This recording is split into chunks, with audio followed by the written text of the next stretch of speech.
Welcome to the Growing Rural podcast, where we focus on all things rural in South Carolina. We will discuss topics on healthcare, economy, education, and the unique culture that is our rural state. This podcast is supported by the South Carolina Center for Rural and Primary Health Care. Please join us for today's topic. Hello, everyone. Welcome back to the Growing Rural podcast. I'm your host for this episode, Dr. Megan Wise. Today, we're talking with Anna Lewin, the Chief Executive Officer of the South Carolina Community Loan Fund. Hello, Anna. Thank you for joining us today. Hi, Megan. Thanks for having me on. I'm so excited to talk with you more about the Community Loan Fund and all of the exciting work that you do. To start us off, can you just give us an overview of what the South Carolina Community Loan Fund is, what you do, how you work? Yeah, sure. So South Carolina Community Loan Fund is a nonprofit organization, and we are a mission-based lender. So we actually have a certification through the U.S. Department of Treasury as a certified community development financial institution, or a CDFI. There are CDFIs all over the country, 1,000 plus CDFIs, and there's probably 20 or so in South Carolina. There are different types of CDFIs. So there are CDFI banks, there are CDFI credit unions, loan funds, even venture capital funds. South Carolina Community Loan Fund, as the name suggests, is a loan fund. And so the core of what we do is provide loans for community development projects and small businesses. But we're kind of different from other lenders because we work hands-on with our borrowers, sometimes even for years at a time, to get their projects to the finish line. So we make loans to for-profit, so entrepreneurs who are starting or expanding a business, nonprofit organizations, and local municipalities. And we work with these organizations and these individuals to support the development of physical assets in their local communities. And we place a specific focus on funding projects in low-income and rural communities. Yeah, one of the things that I find really interesting about the work is the focus, and it's right there in your mission statement if people can go to your website, and we'll provide a link to that in the show notes, but focusing on serving people of color, women, low-income individuals, and those in rural communities. Obviously, that was one of the reasons we wanted to talk to you a little bit more. Can you tell me more about the types of projects that you fund and those types of loans, and specifically how you reach out to rural communities and work in those rural communities in those priority areas?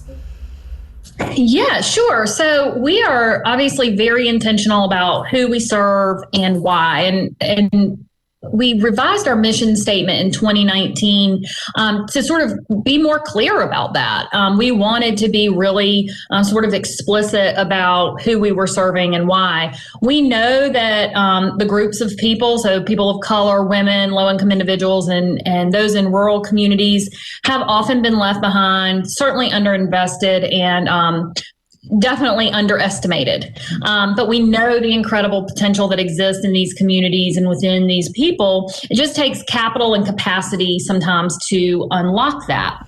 Mm-hmm. And by capital, you mean money, right? Money, yes. Money. So we make loans for in sort of 4 different project areas. So we make loans for affordable housing, for healthy food enterprise, small business, and then community facilities. So think like schools, town halls, transitional housing, homeless shelters, that kind of thing. We've done this all over the state, particularly, in rural areas. We've got great examples of all of those types of projects, and that's everything, to a loan from a loan to a small community development corporation for the rehab of 4 houses in their community. All the way up to, a $3.8 million loan to the Orangeburg County School District for their high school health profession. So really, projects kind of spanning size and scope, sort of, a wide range and spectrum of those types of projects. But it's all about really access to capital and then access to housing and essential services for us. Mm-hmm. And where does the capital that you have, or the organization has, then to be able to loan out, how does that work? Where does that original, the original funds come? And then you have different groups and they're eligible, and you, I guess, walk me through the process of how you guys raise your capital to be able to then go and reinvest it. Sure. So we pull capital from a variety of different types of investors. We pull capital from banks. So we have a lot of financial institution partners, foundations through program-related investments. High net worth individuals can invest into our loan fund. And then U.S. Department of Treasury or the USDA, and also some state and local government funding comes in. And so we pull all of that capital together and we loan it out. When the money is paid back to us, we loan it out again to the next project. So the money revolves itself. And so we have loan officers stationed throughout the state. So we've got offices in Charleston, Columbia, and Spartanburg. We have a loan officer in each of those offices, because what we know is that kind of boots on the ground in communities is a really key component to getting this work done. We often, as I mentioned earlier, there have been instances where we have worked with borrowers for years to prepare them, to access capital. And so that takes time, it takes relationship building, and it takes trust ultimately. And so we've got a team of people who are really devoted to the borrower and seeing the borrower through the process. When you talk about working with a borrower over time, even years to get, so I assume that means so that someone's ready to really be approved for the loan and have that reasonable expectation of success to be able to pay it back. What does that look like? How do you find them? What do you do with them? And work with them? Yeah. So, we do a lot of outreach kind of through workshops, educational opportunities around accessing finance or different kinds of community development finance tools. And so we get some borrowers that way. Word of mouth. So I think it's, the biggest compliment is when an existing borrower tells a potential new borrower what a great experience they had with the loan fund. And then we've got some repeat borrowers as well. So borrowers come to us in a variety of different ways. The technical assistance piece, or sort of the coaching piece, is a really core part of our mission. And mentioned earlier that that's sort of one of the things that differentiates us from other lenders is that technical assistance piece. And that happens in a couple of ways. So it can happen one-on-one with a borrower, where our loan officers might be working with a borrower very specifically on, typically it's financial statements and looking at cash flow and balance sheets and that sort of thing to get them ready, as you said, for the credit process and ultimately approval at our loan committee.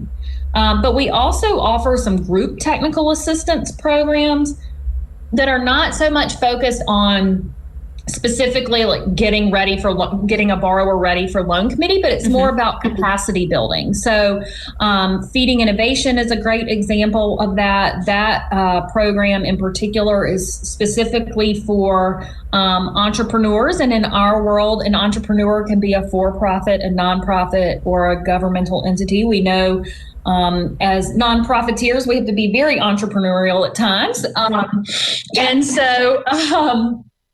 So any of those types of entities with a healthy food project can participate in Feeding Innovation. And there is it's about an 8-week course, and they come out the other side with a pretty solid business plan for their ideas. But what it does, the education piece, like, they go to class once a week and all of that is fine and good. But what we hear over and over and over from participants is that networking piece, that they get to know and spend time with each other and sort of learn about each other's business. And it's not so much competitive as it is they end up working with each other. I mean, I've seen, maybe one business is going to support another business as a part of their plan, like they're going to partner up. Or I've even seen, one participant decide they're not going to do their own thing. They're going to actually team up and work with another participant. So it's a great way. It's a great way to sort of allow folks who are thinking about these types of projects to sort of hash out their ideas and really explore and dig deep in sort of a low risk environment. There is, at the end of the course, there's a little bit of a Shark Tank, I guess, vibe that happens in that participants pitch. They do a pitch of their business plan to a panel of judges, and then there's actually a seed capital award for the plan that the judges select as sort of being the strongest plan, and certainly in the case of Feeding Innovation, having the most impact on healthy food access. So it's been a really great program for us. We have offered that program now about 9 times and trained more than like 90 entrepreneurs. There are healthy food businesses in there that have come through that program that you would certainly recognize. Food Share, for example, in its very early stages before it even had a name, participated in Feeding Innovation. We've had grocery stores, we've had mobile markets, we've had like farm kind of crop processing facilities. So all sorts of projects, all of which have a direct line to increasing healthy food access. So with the technical assistance and that capacity building with the Feeding Innovation and the LEAP, how do people get connected to those programs? Do they apply? Is there a charge to participate? Tell us a little bit more about that. So people can go to our website, which is www.scommunityloanfund.org, and look at the technical assistance tab, and there's additional information on the programs, and you can find out when we're offering those there. There is a charge to participate, so it's only a $100 fee. It is non-refundable, and really what we have found is that there's a greater degree of participation when the people who are participating have a little bit of, quote unquote, skin in the game. Mm-hmm. They tend to kind of show up and see the program through. It also helps us cover a little bit of the cost of books and the training and facilitation fees for that program. How do people become involved in it? Is it an application process, or they just sign up? There is an application process. There's additional information on our website. There's actually, for sure, a LEAP program running now, which is our other TA program, very similar to Feeding Innovation, focused on healthy food, and there's a focus in LEAP on diverse entrepreneurs, so racial minorities and women in particular. And so they can get more information about that on our website on how to apply and when those programs run. And the great thing now, actually, as a result of COVID, we've had to move everything online. And there used to be, we would offer it in, Spartanburg or Orangeburg, and now sort of those geographic boundaries and constraints are gone because it's online. So we've actually seen a huge uptick in application volume, interest in participating, because that transportation, and travel barriers. Yeah, that's very exciting. Yeah, it's been really, really great to see that. So, have you also seen an increase in applications for loans due to COVID, or how has that affected your work? I understand how it affects the training and maybe some challenging ways, but then also those positive ways, like you just mentioned, really increasing access in some ways. But what about the rest of the work? Yes, so we are actually on track to have our best year ever in terms of lending, which That's is awesome. pretty crazy. Yeah, pretty crazy in the face of a global pandemic. But CDFIs have always been, CDFIs fared really well during the recession. And we're expecting that the same thing will happen through this pandemic. The challenges that our borrowers face existed before the pandemic. They're just getting more attention because of the pandemic. It's kind of blown the cover off in a different way of all of the inequities that exist. So our portfolio now, our loan portfolio is actually stronger than it was in April. We just have a really incredible group of borrowers who are very proactive, and we have very strong relationships with our borrowers, which helps too. The other thing that we're seeing is that banks, understandably, are being more conservative. And so we are getting some people who may have traditionally gone to a bank, but since banks are pulling back a little bit, they're coming to those borrowers are coming to CDFIs now.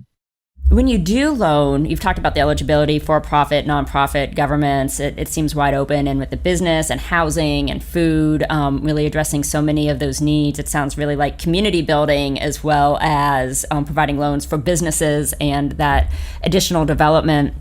the loans, how do the interest rates compare, the paying back? How do you work with folks once they receive the loan and they're moving forward? Do you step back, or are you still really involved like you were on the original technical assistance side? We are still really involved on the technical assistance side. Our borrowers stay in touch with our loan officers. We have a really great, her title is portfolio manager, but she basically works with borrowers post loan closing. And so we really do stay in close touch with our borrowers, because we're not just invested in their project, we're invested in them. We want to see them succeed. That's the most important thing. We obviously, as a lender, don't want to lose a loan for all of the reasons you would think. No one wants to lose money. But when we lose a loan, the community loses an asset sometimes. And that's what we definitely don't want to see. And so we take very good care to stay in touch with our borrowers and work with them if they run into trouble. As many borrowers, both of CDFIs and banks do, it's risky. But we've only, in the history of our organization, we've lost, I think at this point, about, I would call it 1.5 loans. And we've been doing this work for 15 years. And so we know what our borrowers are capable of. And, these are good deals. They're good projects that work. And so we're very proud of that. Can you, let's expand a little bit on that. Can you tell me more about those direct impacts that the Loan Fund has had? You've talked about a few of the projects, but is there any specific success stories, especially in a rural area, that really, has stayed in your heart, or that you guys are really proud of? Because I do see that, from the numbers from your website, y'all, since 2005, $53.7 million in financing has been put out and 347 loans. I know there's 14 community facilities, but so those are numbers. Tell us a little bit about the stories of how you've seen that impact made. Do I have to just pick one? We can do a few. Please highlight. Yeah. The people are just the most amazing. So I think about, one of our borrowers. We have a borrower in Lakeview, South Carolina, which is up near the North Carolina-South Carolina border. And the closest grocery store to that town closed. And so the residents of that town were actually going into North Carolina to do the majority of their grocery shopping. And a resident of Lakeview, and actually a council member of this town, decided he wanted to do something about that. And he opened up a food market in Lakeview. And he, unfortunately, as he was thinking of starting this business, his mother was sick, and kind of left, basically he started the business with his mother's money. That was his equity piece of his business. Yeah. I think it's the most amazing, first of all, testament to his mother, but also to him, that he kind of put his family, and her legacy out there, and we were able to partner with him and provide financing for the renovation and some rehab work of this building in town. But the market's doing great. He is supporting local vendors and local producers in his market, but he also has created a place in town where the residents of Lakeview can go buy, food items and essential items without going to North Carolina. I mean, that's pulling tax dollars out of our state, putting them into another state, and he's been able to help address that. So definitely one of my favorites. That's a fantastic story. It's such a good story. And it's a really great, people think about healthy food financing and they think grocery stores and kind of urban and suburban areas.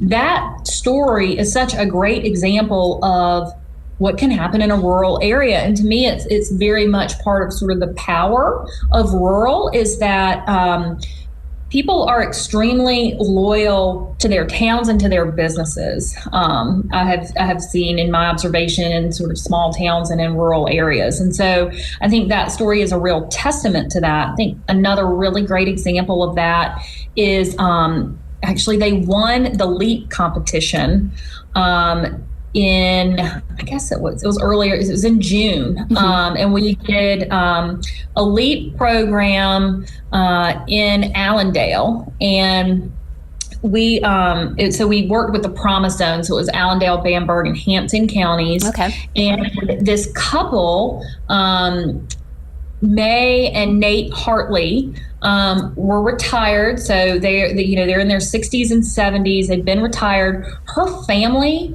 was from Allendale, and they moved back to Allendale. And so he had been a federal contractor. She had worked in the private sector. They retired. They moved back to Allendale, and they just won our LEAP competition. And they're going to start a mobile coffee market, like a mobile coffee shop in and around exciting. And they've targeted all of these. They already know kind of where they're going to go and set up and park, where there's a large concentration of workers in the morning and that kind of stuff. But he loves coffee and she loves tea, and they got back to Allendale and realized there weren't great options for that.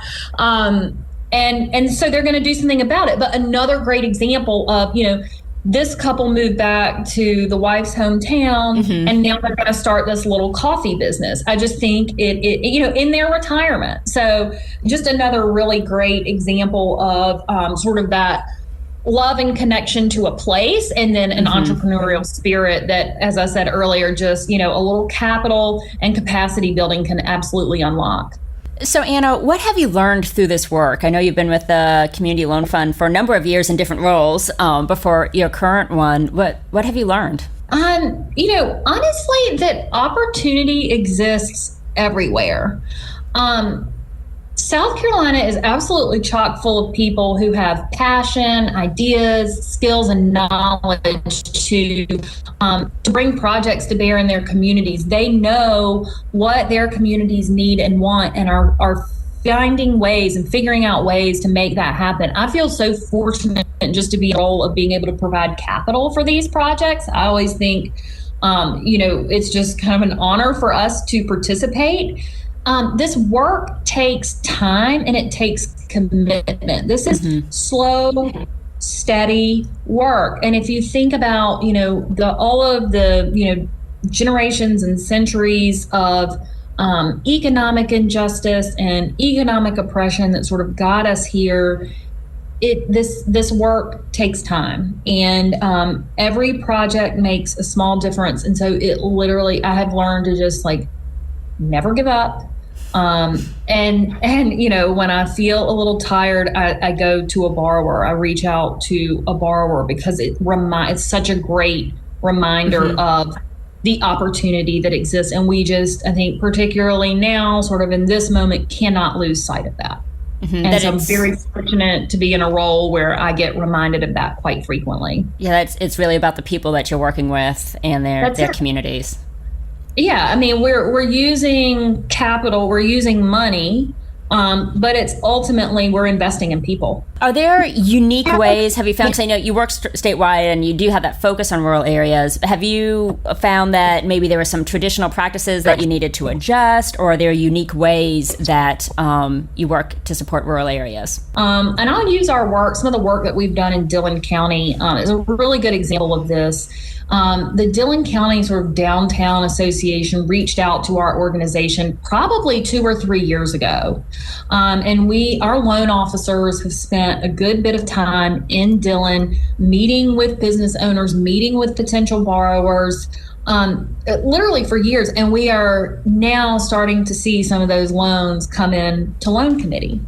And it is, I think that is the kind of work that it takes. It's being in the communities, and we were asked to come there, so we didn't show up and say, "Hey, we think we can help." We were invited in. We went again. We stayed in, and we're starting to see that, and that's a testament to our staff and their ability to and want and willingness to build relationships and build trust, and to be present in these communities. And so we've been able to fund a couple of really good loans in Dillon, one of which is an adult daycare, which is desperately needed up in that area. And so really glad to be doing work in that part of the state. That's wonderful. I had a question. Oh, okay. You've mentioned your loan committee a few times in our conversation. Could you tell me a little bit more about that? Yeah, so we have two loan committees. One loan committee hears housing and community facilities deals, and then the other hears small business and healthy food deals, usually because healthy food deals are typically some kind of retail. So similar types of deals. And they are both chaired by a member of our board of directors. And then we're able to use both board members and volunteers. So we've got, bankers, lawyers, community members, entrepreneurs on those committees. And our job as a staff is to present both the impact information and the financial and credit information to that committee. Be able to show that the loan advances our mission, and then the committee asks us questions, we answer it, and it moves through the process that way. But it's a great, great group. They challenge us as they should, and as we want them to. I believe they're a large part of the reason that we've been so successful is because our loan committees have been so committed to what we do and so committed to our work. And so it's we're really glad to be working with them in that way. It's also a great way for people to get involved and learn about the loan fund. We're not a traditional nonprofit, so we don't have a lot of volunteer opportunities in the way that a food bank or an animal shelter or a Salvation Army or something like that might. And so it's one of the ways that we're really able to kind of engage folks in our work. Those committees, I would say, have somewhere in the neighborhood of 10 people on them. So, they're not huge, but for people who are very interested in this, admittedly sort of like niche type of work, it's a great way to get involved. Okay. So then those loan committees are the ones making the final decision on the approval of the loan. So you and the staff and everyone works with the groups, so you help get it together and you present, but then the decision is made by an even broader, more diverse group of people. Yeah, so we have two loan committees. One hears housing and community facilities deals, and the other hears small business and healthy food deals, typically because healthy food deals are sort of mostly retail, so kind of same business type. And those committees approve anything over $100,000 and under $500,000. Anything that is $500,000 or above is approved by the loan committee and then recommended to the executive committee of our board. So there's some really good sort of checks there, and approval authority, kind of is progressively higher as the loan amount is higher. Our loan committees are chaired by members of our board of directors, but other people are able to participate who aren't necessarily on our board. It's a great way for people to get involved and kind of get a front row seat to the work that is happening. We're not a traditional nonprofit that has a lot of volunteer opportunities like a homeless shelter or a Salvation Army or a food bank might, but for people who are interested in the little niche world of community development finance, it is a great way to sort of to get engaged. And so, our loan committees are very good. They're astute, they're lawyers, they're bankers, they're entrepreneurs, developers, and so they know what questions to ask us and they know what to look for, but they do that with mission in mind. And I really attribute a large part of our success to the loan committees and the way that they have supported and frankly, in many ways, vetted our work.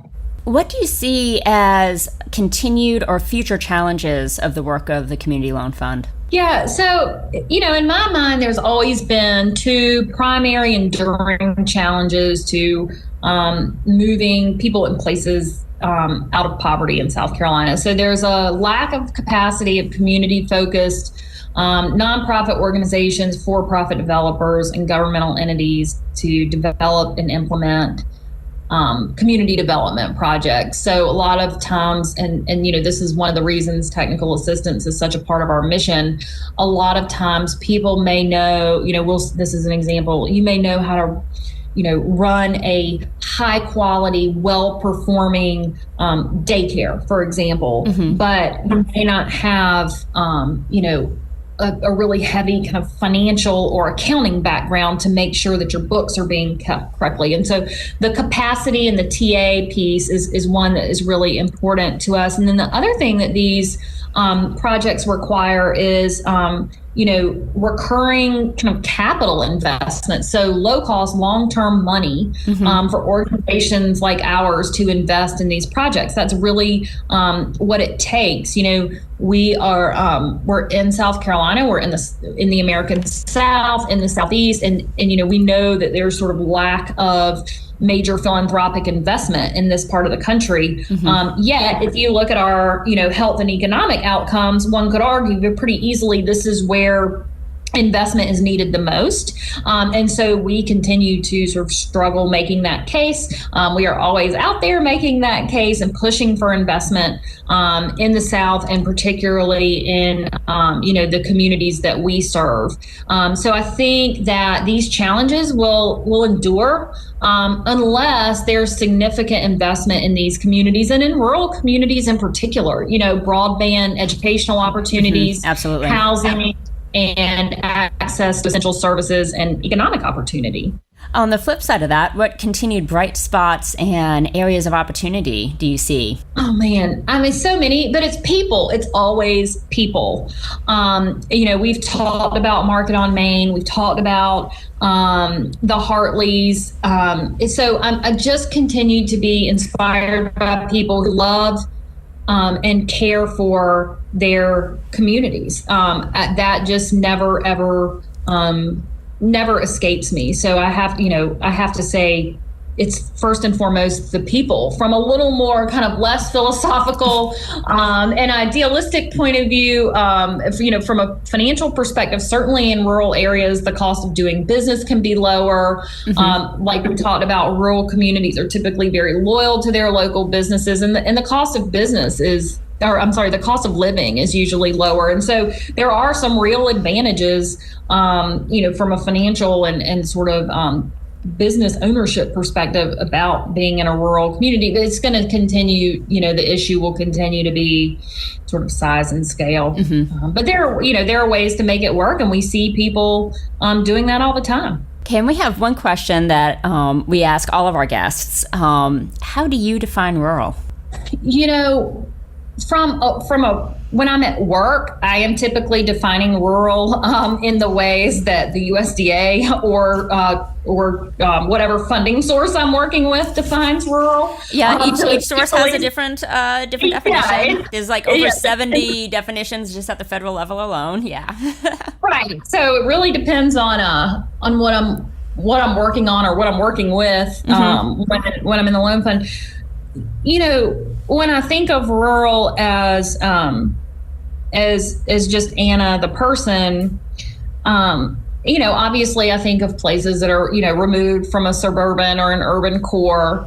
But what I really think about is small towns and kind of the assets that exist in small towns.